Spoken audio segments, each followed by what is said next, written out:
So இந்த இதுல என்னன்னா ஜாவாஸ்கிரிப்ட் ஜாவாஸ்கிரிப்ட்ங்கிறது வந்து ப்ரௌசர்லயே ரன் ஆகும், ப்ரௌசருக்கு வெளியே ரன் ஆகும்.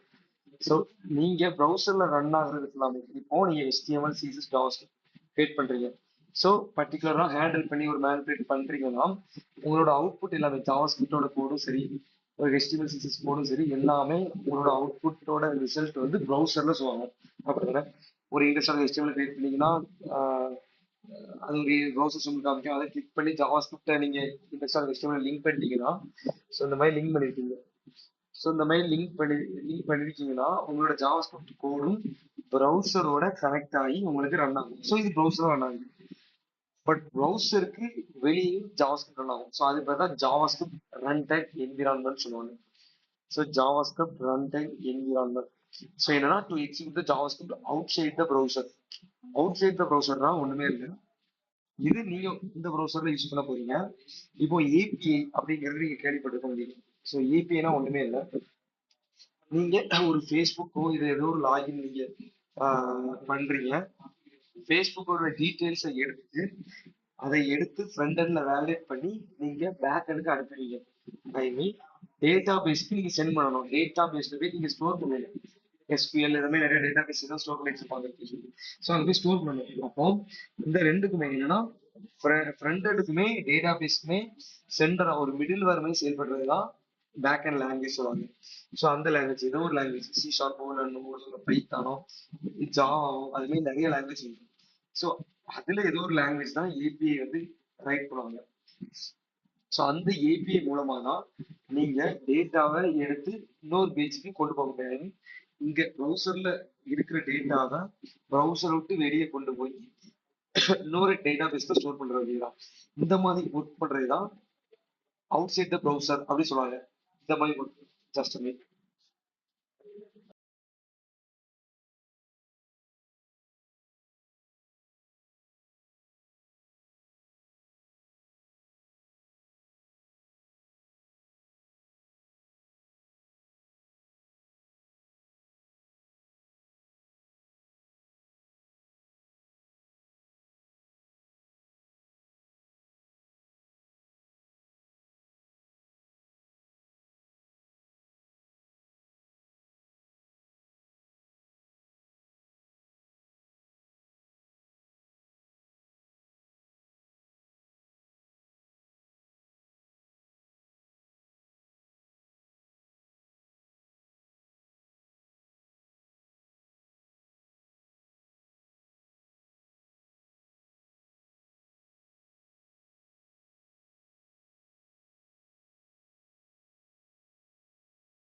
வந்து நோட் ஜேஸ்ல தான் பேக்கேஜ் மேனேஜர் ஒன்று உண்டு. இந்த நோட் ஜேஸ் என்ன பண்ணணும்னா ரியாக்ட்ங்கிற பேக்கேஜை மேனேஜ் பண்ணும். அதை அப்டேட் பண்ணிக்கிட்டோம், மேனேஜ் பண்ணிக்கிட்டோம். ஸோ இந்த மாதிரி ஒர்க் எல்லாமே இந்த நோட் ஜேஸ் பார்த்துட்டோம். ஐ மீன் நோட் ஜேஸ்ல ரியாக்ட் பேக்கேஜை மேனேஜ்மெண்ட்டும் பண்ணாது. ஒரு பேக்கெண்ட்ல கோடு எழுதிக்கலாம், ஒரு சர்வரையும் ப்ரொவைட் பண்ணும், ஒரு என்விரான்மெண்ட்டையும் ப்ரொவைட் பண்ணும். ஸோ நிறைய விதமா இருக்கு. ஸோ இது நார்மலா நீங்க என்னன்னு தெரிஞ்சுக்கணும். ஸோ அதான் நோட் ஜேஎஸ். ஸோ ஒரு நீங்க எப்படி ஒரு ஜேஎஸ் ரன் பண்ணணும்னா நீங்க ஒரு ஜேஎஸ் ஃபைல் கிரியேட் பண்ணி அதை இண்டெக்ஸ் டாட் HTML எப்படி லிங்க் பண்றீங்களோ அதே மாதிரி நீங்க ரியாக்ட் பேக்கேஜ் இன்ஸ்டால் பண்ணணும்னா நீங்க நோட் ஜேஎஸ இன்ஸ்டால் பண்ணிருக்கணும். ஓகே, நோட் ஜேஎஸ் இன்ஸ்டால் பண்ணிருக்கணும். ஸோ நோட் ஜேஎஸ் கூடவே NPM அப்படிங்கிறது டிஃபால்ட்டா இன்ஸ்டால் ஆகும். அது ஒண்ணுமே இல்லை, பேக்கேஜ் மேனேஜர். ஸோ நோடோட பேக்கேஜ் மேனேஜர் எல்லா பேக்கேஜையும் மேனேஜ் பண்ணும். ரியாக்டிங் ஒரு பேக்கேஜ் ஜாவாஸ்கிரிப்ட்ல இருக்கும், அந்த பேக்கேஜையும் மேனேஜ் பண்ணி அதை நம்மளுக்கு அப்டேட் எதனா அப்டேட் பண்ணா அப்டேட் பண்ணிக்கலாம், இல்லை வேற எதுவும் ஆட் பண்ணா ஆட் பண்ணிக்கலாம். இது எல்லாமே நீங்க தெரிஞ்சுக்கிடுங்க. நான் இன்டிப்தா போகும்போது நான் ஒன்று சொல்லிக்கிறேன். ஸோ ரியாக்ட், ஸோ அதான் ரியாக்ட் இஸ் த லைப்ரரி சொல்லுவாங்க. ஸோ ரியாக்ட் லைப்ரரி சொல்லுவாங்க. லைப்ரரிங்கிறத நான் லேட்டா சொல்றேன். ஸோ இது NP is the default package manager of Node.js. allowing developers to easily install and manage update package including React. So ரியாக்டும் சரி, ரியாக்ட மட்டும் பேக்கேஜ் நிறைய பேக்கேஜ் இருக்கு. ஸோ ஆன்லைன்ல ஸோ நிறைய பேக்கேஜை மேனேஜும் பண்ணிக்கிறோம். இப்போ நீங்க பூட் ஸ்டாப் நீங்க எப்படி லிங்க் பண்ணீங்க? எஸ், சிடிஎன் லிங்க் யூஸ் பண்ணீங்க. So CDN link HTML link பண்ணீங்க.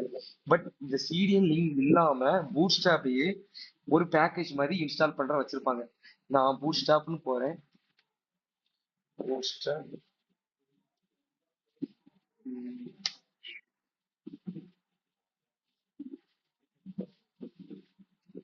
Installations. So get starting boot stop இருக்கு. இதுல நீங்க லிங்க் பண்ணி நிறைய ஸ்கிரிப்ட் ஃபைல் யூஸ் பண்ணி ஸோ இந்த மாதிரி சீரியல் லிங்க் யூஸ் பண்ணி நீங்க பண்ணிருக்கீங்க. பட்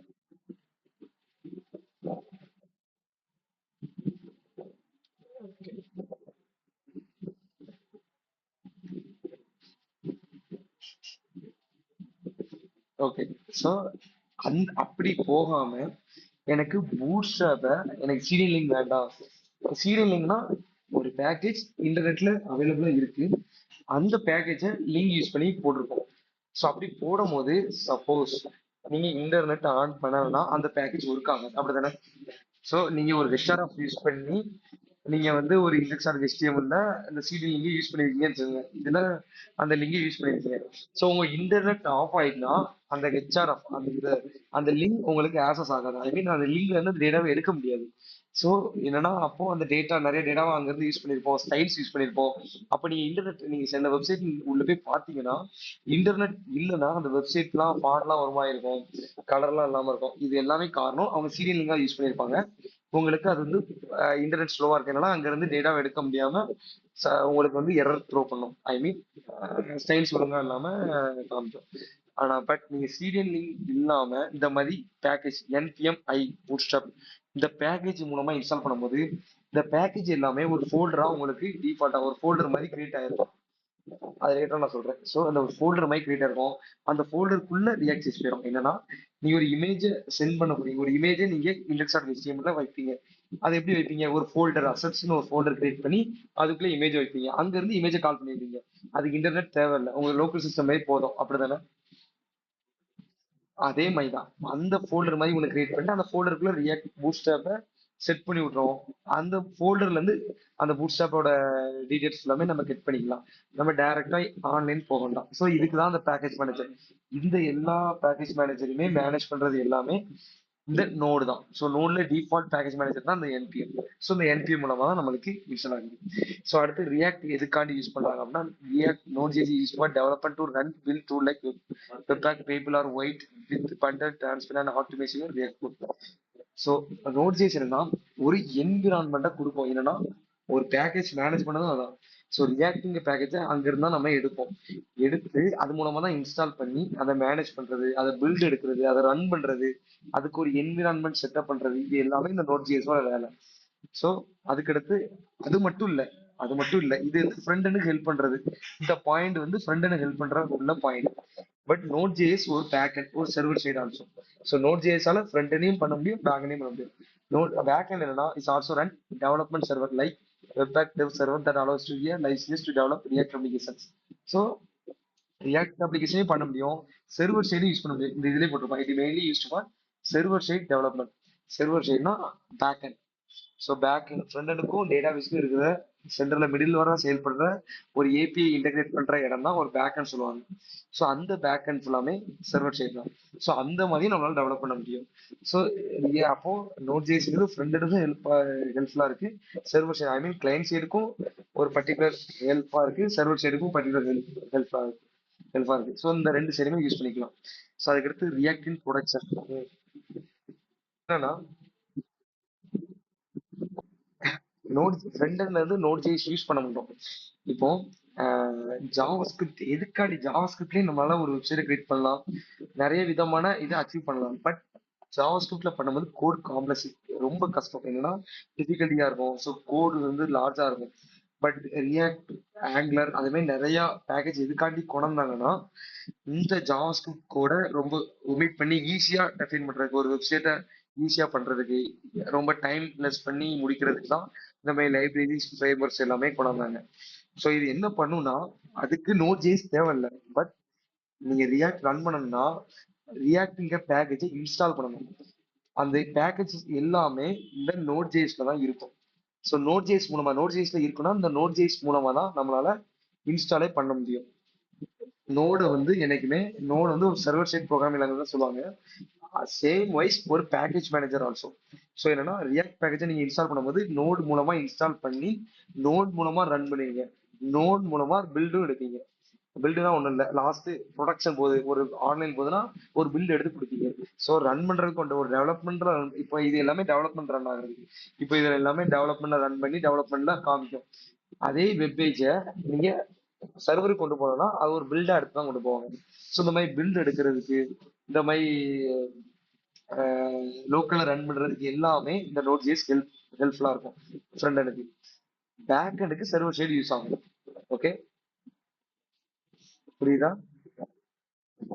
ஸோ இதுதான் பேசிக்கா நோட் ஜேஸ்லாம் என்னன்னு. இது நீங்க உள்ள போகும்போது ஃபர்ஸ்ட் என்னன்னா தெரியாது, அது உள்ள போய் நான் எப்படி இன்ஸ்டால் பண்றேன் அப்படிங்கிறத நீங்க பார்க்கும்போது வந்து உங்களுக்கு வந்து அண்டர்ஸ்டாண்ட் ஆகும். ஸோ அதுக்கடுத்து ரியாக்ட் இன் ப்ரொடக்ஷன். ரியாக்ட்னா என்ன அப்படிங்கிறது ஸோ ஒண்ணுமே இல்லை. In production W for bundle compare to React code in static files. ஒண்ணுமே இல்லை, அதை பில்ட் எடுக்க யூஸ் ஆகும் நோட் ஜேஸ். ரியாக்ட் கோட் இருக்கு, அதை ஃபுல்லாமே பில்ட் எடுக்க யூஸ் ஆகும். அது வந்து லேட்டரா நான் பார்த்துக்கலாம் எப்படி பில்ட் எடுக்குது எல்லாமே. So use to render react components. என்னன்னா நோட் ஜேஸ்ல சாரி ரியாக்ட் வந்து காம்பனன்ட்ஸ் தான் கிரியேட் பண்ணுவோம். ஸோ இந்த காம்பனன்ட்ஸ் தான் கிரியேட் பண்ணி தான் நம்ம வந்து ரெண்டர் பண்ணுவோம். ஸோ இது எல்லாமே இந்த நோட் ஜேஸ் மூலமா ரன் ஆகி உங்களுக்கு ப்ரௌசர்ல ஷோ ஆகுது. ஸோ அதுக்கு அடுத்து சம்மரி. ஸோ இதுல Node JS provides environment tools like manage packages and build process. So என்னன்னா நோட் ஜேஸ் ப்ரொவைட்ஸ் என்விரான்மெண்ட்னா லோக்கல்லே நம்மளால ரன் பண்ணிக்கலாம். ஸோ லோக்கல்லே ரன் பண்ணிக்கலாம், சர்வர்ஸ்லயே ரன் பண்ணிக்கலாம். So provides the environment. Two tools to manage packages. என்னன்னா ஏகப்பட்ட பேக்கேஜஸ் வந்து அது மூலமா இன்ஸ்டால் பண்ணிக்கலாம். இன்டர்நெட்ல நிறைய பேக்கேஜஸ் இருக்கு. ஸோ இன்டர்நெட்ல ஏகப்பட்ட பேக்கேஜ் டிஃபால்ட்டா இருக்கு. அந்த பேக்கேஜஸ் எல்லாமே இந்த நோட் மூலமா நம்ம இன்ஸ்டால் பண்ணிக்கலாம். ஸோ அதுக்கு தான் நோட் ஜேஸை நம்மளுக்கு ரெக்வயரா தேவைப்படுது. ஏன்னா ஃப்ரண்ட் எண்டுக்கு ரெக்வயரா தேவைப்படுதுன்னா ஒன்று லோக்கல்ல ரன்னும் பண்ணணும், பேக்கேஜும் இன்ஸ்டாலும் பண்ணணும். ஸோ அப்போ நோட் ஜேஸ் தேவைப்படுது. ஸோ அண்ட் பில்டு ப்ராசஸ்னா மொத்தமா ரியாக்ட் ஃபைல பில்ட் எடுத்து கொடுக்குறது. ஸோ இது போக போக பார்த்துக்கலாம். ஸோ அப்பனா இதெல்லாம் கொடுத்துருக்காங்க. இந்த work the two work together seamlessly with Node.js handling the backend task and package management while React handles the front-end development. So என்னன்னா ரெண்டு இதுவுமே ஹேண்டில் பண்ணிக்கிறோம். So handling back end task I may package management why React handles for the front end development. என்னன்னா Node ஜேஸால ரெண்டையுமே handle பண்ண முடியும். Back எண்டையும் handle பண்ண முடியும், ஃப்ரண்ட் எண்டையும் ஹேண்டில் பண்ண முடியும். ஃப்ரண்ட் எண்ட்ல ரியாக்டையும் ஹேண்டில் பண்ணுது. ஒரு ரியாக்ட் ஃபோல்டர் ரன் பண்ணது, அதை பில்டு எடுக்கிறது, பேக்கேஜ் இன்ஸ்டாலும் பண்ணுது. பேக் எண்ட்ல ஒரு சர்வீஸ் ஒரு ஏபிஐ கிரியேட் பண்ண அதெல்லாம் முடியுது. ஒரு HTTP ப்ரோட்டோக்காலையும் உருவாக்க முடியும். ஸோ அதுக்கு தான் ரெண்டு சைடும் கிரியேட் பண்ணிக்கிறது. ஐ மீன் ரெண்டு சைடும் அதனால யூஸ்ஃபுல் இருக்கு. ஸோ அதான் நோட் ஜேஸ் வந்து ரெக்வயரா நம்மளுக்கு தேவைப்படுது. ஸோ இதுல இருந்து ஓகே. ஸோ அதுக்கு அடுத்து ரியாக்ட பத்தி. ரியாக்ட் வந்து லைப்ரரி சொல்லுவாங்க. React library angular. நீங்க ஆங்குலர்ங்கிறது கேள்விப்பட்டிருக்கீங்களான்னு தெரியல. ஸோ ஆங்குலர் இஸ் த ஒரு பாப்புலர் ஃப்ரேம் ஒர்க் தான். என்னன்னா ரியாக்ட் வர்றதுக்கு முன்னாடி, ஸோ ரியாக்ட் இப்போதான் ரொம்ப டிமாண்டா போயிருக்கு. இதுக்கு முன்னாடி ஆங்குலர் அப்படியே ஃப்ரேம் ஒர்க் யூஸ் பண்ணி தான் நம்மளால எல்லா வெப் அப்ளிகேஷனையும் கிரியேட் பண்ணிருப்பாங்க. ஸோ இப்போ ரியாக்ட் ஃபேமஸ். இப்போ ஆங்குலர் கம்பேர் பண்ணும்போது இப்போ ரியாக்ட் வந்து கொஞ்சம் டிமாண்ட்ல தான் இருக்கு. ஸோ இந்த ரெண்டுக்கு என்ன வித்தியாசம்னா ரெண்டுமே ஜாவா ஸ்கிரிப்டை டிபெண்ட் பண்ணி தான் ரெண்டு கோடுமே எழுதி வச்சிருப்பாங்க. ஸோ லைப்ரரிக்கும் ஃப்ரேம்வொர்க்கு என்ன வித்தியாசம்னா, so React is JavaScript library primary focus on building user interface. So என்னன்னா யூசர் இன்டர்ஃபேஸ். இப்போ நீங்க ஒரு அவுட்புட் பாக்குறீங்கன்னா உங்களோட கேல்குலேட்டர் வெப்சைட் நீங்க ஷோ பண்ணீங்க. ஸோ அது வந்து ஒரு பில்டிங் யூசர் இன்டர்ஃபேஸ், ஒரு இன்டர்ஃபேஸ் கிரியேட் பண்ணும். ஒரு காம்பனன்ட்ஸா ஒரு அப்ளிகேஷனா சிங்கிள் காம்பனன்ட்ஸா கிரியேட் பண்ணும். அந்த காம்பனன்ட்ஸ் எல்லாமே ரீயூசபிள் பண்ணிக்கலாம், மறுபடியும் உருவாக்கிக்கலாம். அதுக்கடுத்து எங்கனாலும் டிபெண்ட் பண்ணிக்கலாம், அப்பன் பண்ணிக்கலாம். ஸோ அதுக்கடுத்து மோர் ஃபிளெக்சிபிலிட்டிஸாக இருக்கும். நிறையா என்ன பார்த்துக்கிட்டிங்கன்னா, it provide set of tools APIs to create reusable UI components. ஏன்னா லைப்ரரி எதுக்குன்னு சொல்றேன்னா, நிறைய பேக்கேஜை தேர்ட் பார்ட்டி பேக்கேஜை கூட இன்ஸ்டால் பண்ணி நம்ம யூஸ் பண்ணிக்கலாம். தேர்ட் பார்ட்டி பேக்கேஜ்னா ஒண்ணுமே இல்லை. இப்போ ரியாக்ட்ங்கிறது வந்து டிஃபால்ட்டா ஃபேஸ்புக் மெட்டா இருக்கலாம், மெட்டாவால கிரியேட் பண்ண ஒரு பேக்கேஜ், ஒரு லார்ஜ் கம்யூனிட்டி. ஸோ அவங்க வந்து டிஃபால்ட்டா ரியாக்ட் யூஸ் பண்ணிடுங்க அப்படின்னு சொல்லுவாங்க. ஸோ ஆனால் பெரிய பெரிய டெவலப்பர்ஸ் என்ன பண்ணுவாங்கன்னா, அதை கஸ்டமைஸ் நிறைய அதை கஸ்டமைஸ் பண்ணி இதை நிறைய பேக்கேஜ் அவங்களே எழுதி பண்ணி ரெடி பண்ணி வச்சிருப்பாங்க. அவங்க பேக்கேஜை இன்ஸ்டால் பண்ணி ரியாக்டுக்குள்ள அவங்க டூலே இன்ஸ்டால் பண்ணி ரியாக்டை இன்னும் ஃபாஸ்டா மாத்தலாம். ஐ மீன் ரியாக்டோட கோட இன்னும் சிம்பிளா மாத்தலாம். இந்த மாதிரி தேர்ட் பார்ட்டி பேக்கேஜையும் இன்ஸ்டால் பண்ணி யூஸ் பண்றதுக்கு இந்த ரியாக்ட் வந்து ரொம்ப யூஸ்ஃபுல் ஆகும். ஸோ அதை தான் கொடுத்துருக்காங்க. அடுத்த ரியாக்ட் மெயின் டூ அடுத்து ரெண்டரிங். ஸோ சம்திங் மோர் ஃபிளெக்சிபிலிட்டிஸ், அது லேயர்ஸ். அதுக்கடுத்து இது நிறைய பேக்கேஜை இன்ஸ்டால் பண்ணுவோம். இந்த ரிடக்ஸுங்கிறதுலாம் ஒரு தேர்ட் பார்ட்டி லைப்ரரி பேக்கேஜ் சொல்லுவாங்க. அந்த பேக்கேஜையும் இன்ஸ்டால் பண்ணி நம்ம யூஸ் பண்ணிக்கலாம். அடுத்து react router for routing. So இதெல்லாம் இன்ஸ்டால் பண்ணி யூஸ் பண்றதுனால தான் இந்த லைப்ரரி சொல்லுவாங்க. பட் ஃப்ரேம் ஒர்க்னா செட் ஆஃப் ரூல்ஸோட தான் இது வந்து ஒரு ஆர்கிடெக்சரால தான் இது வந்து ரன் ஆகும். ஃப்ரேம் ஒர்க்கும் லைப்ரரிக்கு என்ன வித்தியாசம்னா, லைப்ரரிங்கிறது தேர்ட் பார்ட்டி பேக்கேஜ் இன்ஸ்டால் பண்ணிக்கலாம், நம்ம எப்படினாலும் கோட் எழுதிக்கலாம். ஒரு ஒரு எப்படி சொல்ல, பேசிக்கா ஒரு காம்பனன்ஸை நீங்க கிரியேட் பண்றீங்கன்னா, அந்த காம்பனன்ஸை ஒரு ஒரு இன்டர்நெட்ல இருந்து அந்த காம்பனன்ஸை ஒருத்தங்க வேற மாதிரி எழுதியிருப்பாங்க, அதையும் நம்ம இன்ஸ்டால் பண்ணி அந்த பேக்கேஜ் இன்ஸ்டால் பண்ணி நம்ம யூஸ் பண்ணிக்கலாம். பட் ஆங்குலருங்கிறது அப்படி கிடையாது. செட் ஆஃப் ரூல்ஸ் இருக்கும். ஒரு ஃபைல் இப்படிதான் கிரியேட் பண்ணணும்னா இப்படிதான் கிரியேட் பண்ணணும், இப்படிதான் டெஃபைன் பண்ணணும்னா இப்படிதான் டெஃபைன் பண்ணணும். ஒரு ஒரு ரெக்வஸ்ட் நம்ம பண்றோம், அந்த ரெக்வஸ்ட்டுக்கு இப்படிதான் பண்ணணும்னா அப்பதான். ஸோ HTML, CSS, ஜாவாஸ்கிரிப்ட் அப்படி சொல்லி தனித்தனியா ஃபைல் எழுதுவாங்க. பட் ரியாக்ட்ங்கிறது ஒரே ஃபைல். அந்த ரியாக்டுக்குள்ளேயே HTML எழுதலாம், ஜாவாஸ்கிரிப்ட் கூடயும் எழுதலாம். HTML ஜாவாஸ்கிரிப்ட் கூடயும் சேர்ந்து எழுதுறதுதான் ரியாக்ட். ஒரு JSX சொல்லுவாங்க. ஸோ அதுக்குள்ளேயே CSS எழுதலாம், CSS தனியாகவும் எழுதலாம். ஸோ இந்த மாதிரி ரைட் பண்ணி உங்களுக்கு கொடுக்கறது தான் லைப்ரரி. ஃப்ரேம் ஒர்க்னா செட் ஆஃப் இன்ஸ்ட்ரக்ஷன் இருக்கும், செட் ஆஃப் ரூல்ஸ் இருக்கும், இப்படி ஃபாலோ பண்ணணும், இதை இப்படி தான் ஃபாலோ பண்ணணுங்கிறது வந்து டிபெண்ட் பண்ணியிருக்கும். நிறைய என்னன்னா பாத்தீங்கன்னா, Angular follows optimus approach guiding development conversation specific architecture. So இந்த மாதிரி ஒரு ஆர்கிடெக்ட்ல தான் நம்ம அவங்கள பில்ட் பண்ண முடியும். அதுக்கடுத்து build in complex applications such as build in routing for handling state management for more. அடுத்து என்னன்னா ஒரு மாடல்ஸ்குள்ள இருக்கும். பேசிக்கா அவங்களே ஒரு மாடல்ஸ் கொடுத்துருப்பாங்க, ஒரு ரூல்ஸ். அந்த ரூல்ஸ்ல இருக்க மாதிரி தான் ஒரு இந்த HTTP கிளைண்ட், ஸ்டேட் மேனேஜ்மெண்ட், அது மாதிரி நிறைய இருக்கும். ரவுட்டிங் இத மாதிரிலாம் நிறைய இருக்கிறது வந்து ஒரு செட் ஆஃப் ரூல்ஸ் படி தான் நம்மளால யூஸ் பண்ண முடியும். பட் லைப்ரரி அப்படி இல்லை. லைப்ரரி எந்த தேர்ட் பார்ட்டியில லைப்ரரி பேக்கேஜ்னாலும் யூஸ் பண்ணிக்கலாம். அதுக்கடுத்து நம்மளே நிறைய கஸ்டமைஸும் பண்ணிக்கலாம். ஸோ லைப்ரரிக்கும் ஃப்ரேம் ஒர்க்கும் இதான் வித்தியாசம். ஸோ இதை விட்டு ரியாக்ட் எதுக்காண்டி மூவ் பண்றாங்கன்னா, இட்ஸ் ஒரு விர்ச்சுவல் டாம் சொல்லுவாங்க. என்னன்னா ஜாவாஸ்கிரிப்ட்ங்கிறது விர்ச்சுவல் டாம். ரியாக்ட் என்ன பண்ணும்னா, சாரி, ஜாவாஸ்கிரிப்ட் வந்து ரியல் டாம் பண்ணி அப்ளை ஆகும். ரியாக்ட் என்ன பண்ணும்னா, ரியல் டாம்ல இருந்து கம்பேர் பண்ணி ஒரு விர்ச்சுவல் டாம் கிரியேட் பண்ணி பர்டிகுலரா அப்டேட் பண்ணும். இப்போ நீங்க ஜாவாஸ்கிரிப்ட்ல ஒரு கோடை எக்ஸிக்யூட் பண்றீங்கன்னா மொத்தமா ரெண்டர் ஆகும். பட் ரியாக்ட் அப்படி பண்ணாது. எது அப்டேட் ஆயிருக்கீங்க, எது அப்டேட் பண்ணிருக்கீங்க, அதை மட்டும் ஃபைண்ட் அவுட் பண்ணி அதை பர்டிகுலரா அப்ளை பண்ணி அதை மட்டும் ரெண்டர் பண்ணும். இது ஹோலா ரெண்டர் பண்ணும். இது வந்து எது அப்டேட் ஆயிருக்கோ அதை மட்டும் பர்டிகுலரா அப்டேட் பண்ணும். ஸோ அதான் ரியாக்ட் இஸ்டா நல்லா பெர்ஃபார்மன்ஸ் ரொம்ப இதா இருக்கும். நிறைய இது ரீயூசபிள் பண்ணிக்கலாம். ஒரு இதை எழுதிக்கிட்டோம்னா அதை மறுபடியும் யூஸ் பண்ணிக்கலாம். ஒரு காமெண்ட் ஒரு ஜேஸ் ஃபைல் எழுதிங்க, இப்போ இதோட ஜேஸ் ஃபைல் எழுதிங்க, அடுத்த ஒரு ஜேஸ் ஃபைல் எழுதுவீங்க, அதுக்கடுத்து ஒன்று எழுதுவீங்க. ஸோ இதெல்லாம் ரைட் பண்ணிட்டு இந்த ஜேஎஸ் ஃபைலை இங்க யூஸ் பண்ண முடியாது ஜாவாஸ்கிரிப்ட்ல. இதை யூஸ் பண்ணி இதை பண்ண முடியாது. ஆனா ரியாக்ட்ல யூஸ் பண்ணிக்கலாம். ஓகே.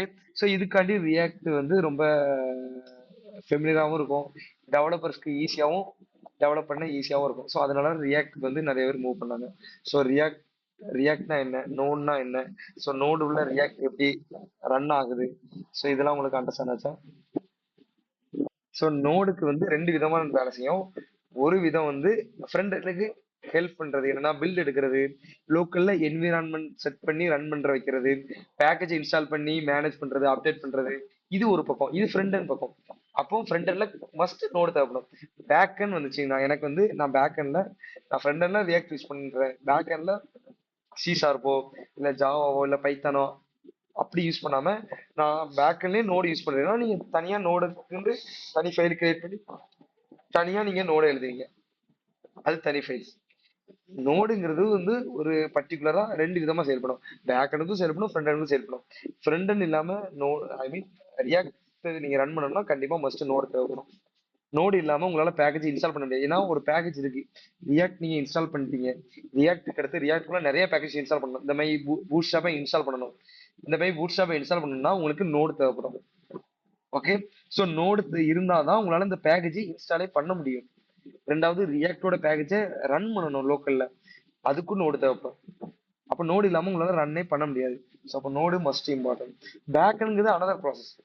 அப்போ ஃப்ரண்ட் அண்ட் ரியாக்ட் பண்ணிட்டீங்க, பேக்லயே நான் நோடு பண்ண போறீங்கன்னா அது உங்களோட சாய்ஸ். இல்ல பேக்ல நோடு தேவையில்ல, ஜாவா இல்ல சி ஷார்ப் அந்த மாதிரி ஏதோ ஒரு பேக் அண்ட் லாங்குவேஜ் போறீங்கன்னா நீங்க பேக் எண்டுக்கு தனி லாங்குவேஜ் யூஸ் பண்ணிக்கலாம். ஆனா மஸ்ட் ஃப்ரண்ட் எண்டுக்கு நோடு தேவைப்படும்.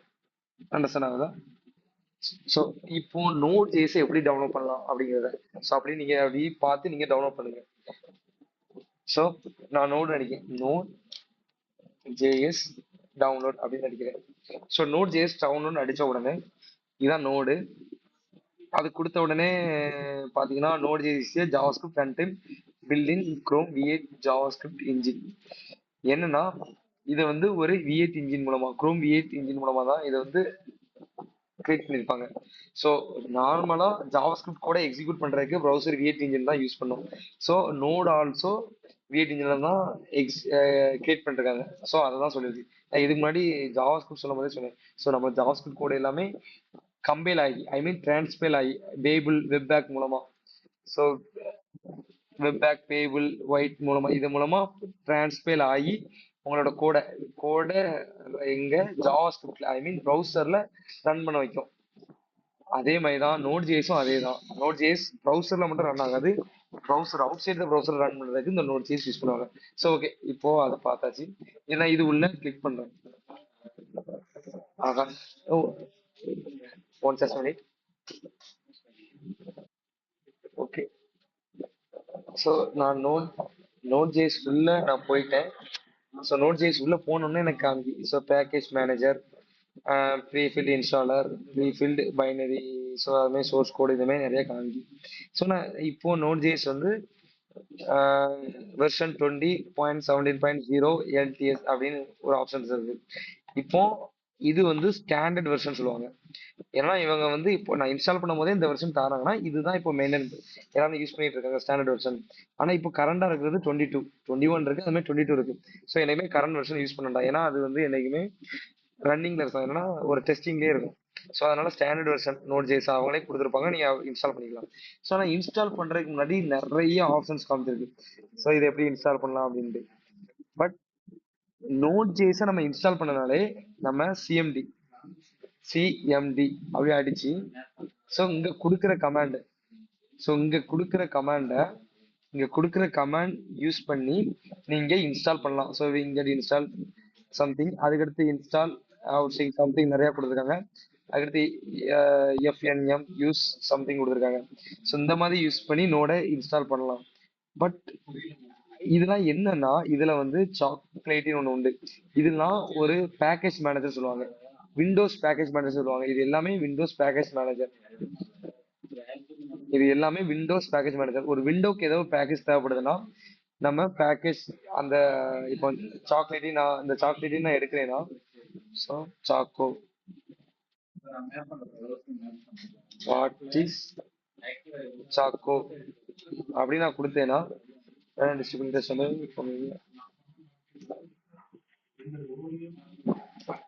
சாக்கோ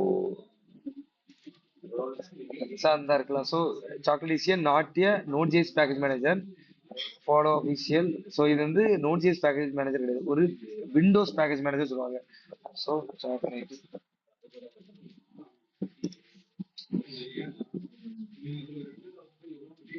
தான் இருக்கலாம். So software automations package manager for Windows. So Windows package manager சொல்லுவாங்க. ஏன்னா விண்டோஸ்க்கு எதுவும் பேக்கேஜ் மேனேஜர் வேணாம். எவ்வளோ நீங்க கரண்டா யூஸ் பண்ணிட்டு இருக்கிறது ஃபுல்லாமே இந்த விண்டோஸ் தான். ஸோ இந்த கரண்டா யூஸ் பண்ணிட்டு இருக்கிறது இது எல்லாமே விண்டோஸ் தான். இந்த விண்டோஸோட ஏதோ பேக்கேஜ் தேவைப்படுது அப்படின்னா இந்த சாக்லேட் யூஸ் பண்ணி நம்ம யூஸ் பண்ணிக்கலாம். பட் நான் சாக்லேட்டுக்குள்ள போகல, ஏன்னா அது வந்து அனதர் வே. எனக்கு டிஃபால்ட்டா டவுன்லோட் பண்ணணும். நீங்க ஒரு நார்மலா ஒரு வெப்சைட்ல போய் ஏதோ டவுன்லோட் பண்றீங்கன்னா ஒரு ஃபோல்டரா இந்த மாதிரி ஒரு இதா நீங்க டவுன்லோட் பண்ணுவீங்க. அதே மாதிரி டவுன்லோட் பண்ணோம் அப்படின்னா ப்ரீ பில்ட் இன்ஸ்டாலர் அப்படின்னு போவீங்க. இப்போ நான் இதை டவுன்லோட் கொடுக்கணும். ஸோ இதை டவுன்லோட் கொடுத்தேன்னா எனக்கு இந்த இடத்துல டவுன்லோட் ஆகும். ஸோ இந்த இடத்துல டவுன்லோட் ஆகும். என்கிட்ட ஏற்கனவே நோடு இருக்கிறதுனால எனக்கு இதில் டவுன்லோட் பண்ணண்டா. ஸோ நீங்க டவுன்லோட் பண்ணிடுங்க இதை எப்படி டவுன்லோட் பண்ணணும். ஸோ நோடை டவுன்லோட் பண்ணிட்டீங்கன்னா அதுக்கடுத்து அதை இன்ஸ்டால் பண்ணணும். நீங்க டவுன்லோட் பண்ணிட்டீங்களா? ஸோ இதை நோட டவுன்லோட் பண்ணி ஸோ இதுக்குள்ளே என்பிஎம்னு இருக்கும். ஸோ அது எங்க இருக்கும்னா அது எங்க இருக்கும்னா this files program files.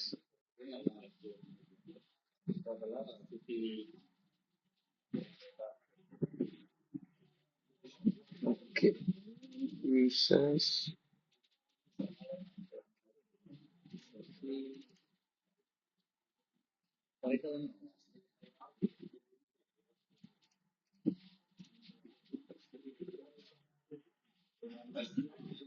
Program files.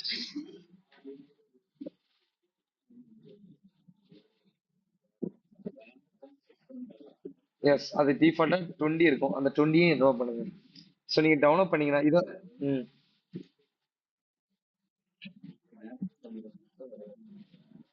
இல்ல இல்ல அதெல்லாம் விட்டுருங்க. நீங்க வெறும் டவுன்லோட் மட்டும் கொடுத்துக்கோங்க. வெறும் டவுன்லோட் மட்டும் பார்த்துக்கோங்க. ஸோ நீங்க விண்டோஸ்ங்கிறது நீங்க மேக் ஓஎஸ்னா நீங்க வந்து அதில் மேக் ஐ மீன் ஐ மேக்னா தெரியுங்களா? ஸோ ஆப்பிளோட சொல்றது. ஸோ லினக்ஸா? விண்டோஸ் தான், அதான் விண்டோஸ் தான். அப்போ நீங்கள் விண்டோஸே டிஃபால்ட்டாக இருக்கட்டும். ஸோ இப்போ எல்லாமே X64 தான், வேறு எதுவும் கிடையாது. ஸோ இதை நீங்கள் டவுன்லோட் பண்ணிடுங்க. டவுன்லோட் பண்ண பிறகு உங்களுக்கு வந்து இந்த நோட் ஜேஎஸ் இப்படி தான் டவுன்லோட் ஆயிருக்கும். ஸோ இதுக்குள்ள என்பிஎம்ங்கிறது வந்து டிஃபால்ட்டாக ஒரு பேக்கேஜ் மேனேஜர் மாதிரி இருக்கும். இப்படி தான் உங்களுக்கு வரும். ஸோ இதை நீங்கள் உங்களோட ஸ்க்ரீனை ஷேர் பண்ணுங்க. ஷேர் ஆகுது. ஓகே. ஸோ இதை நீங்கள் ப்ரீ ஃபில்ட் இன்ஸ்டாலர் போங்க. Prebuilt installer. ஸோ அங்கே போய் download Node JS.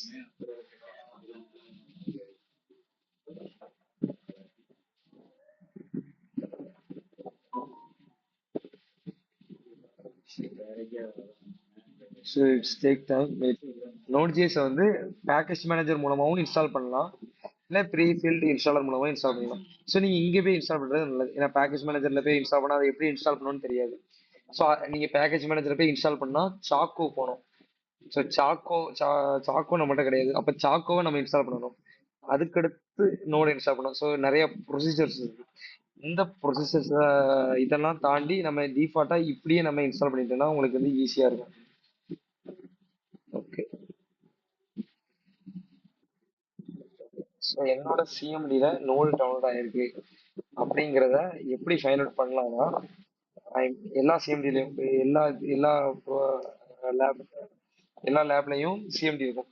So node அதோட வெர்ஷன் இப்படி தான் அடிக்கணும். ஸோ நோடு அதோட வெர்ஷன் நான் அடிச்சேன்னா எனக்கு வெர்ஷன் 18.18.0. எனக்கு எந்த வெர்ஷன்னா, ஸோ எனக்கு 18ல வந்த வெர்ஷன் 18ல வந்த வெர்ஷன். பட் நான் வந்து அப்போ நோட இன்ஸ்டால் பண்ணேன். ஸோ நான் வெர்ஷன் 18ல டிஃபால்ட்டாக இன்ஸ்டால் பண்ணதுனால எனக்கு அந்த வெர்ஷனே மெயின்டைன் ஆகிட்டு இருக்கு. நான் நோட அப்டேட் பண்ணலாம், ஏன்னா இப்பவும் நான் நோட அப்டேட் பண்ணலாம். பட் எனக்கு அந்த வெர்ஷன்லேயே நான் யூஸ் பண்ணிட்டு இருக்கனால நான் அந்த வெர்ஷனை யூஸ் பண்ணுறேன். நீங்கள் இப்போ லேட்டஸ்டாக இருக்கிற வெர்ஷன் 20 நீங்கள் யூஸ் பண்ணுங்க. ஏன்னா வெர்ஷன் நான் 18.18.0 இங்கே ஆப்ஷன்ஸ்ல இல்லை 18.20 தான் இருக்கு தவிர 18.18.0 இல்லை. ஸோ நானே அப்டேட் பண்ணி தான் ஆகணும். ஸோ ஒரு கட்டத்தில் ஸோ நானே அப்டேட் பண்ணிடுவேன். ஸோ அதனால எந்த வெர்ஷன் நான் நோடோட வெர்ஷனை பார்த்துட்டேன். இப்போ என்பிஎம் இதோட வெர்ஷனை பார்த்தேன்னா இதோட வெர்ஷனே பார்த்துக்கலாம். அதோட வெர்ஷன் 10.8.2. இதை நம்ம இன்ஸ்டாலே பண்ணியிருக்க மாட்டோம். நோடு இன்ஸ்டால் பண்ணும் போதே அது கூடயே இதுவும் இன்ஸ்டால் ஆயிடும். டிஃபால்ட் பேக்கேஜ் மேனேஜர் இதை வந்து நோட் பேக்கேஜ் மேனேஜர் சொல்லுவோம். ஓகே. ம் இன்ஸ்டால் ஆயிட்டா உங்களுக்கு?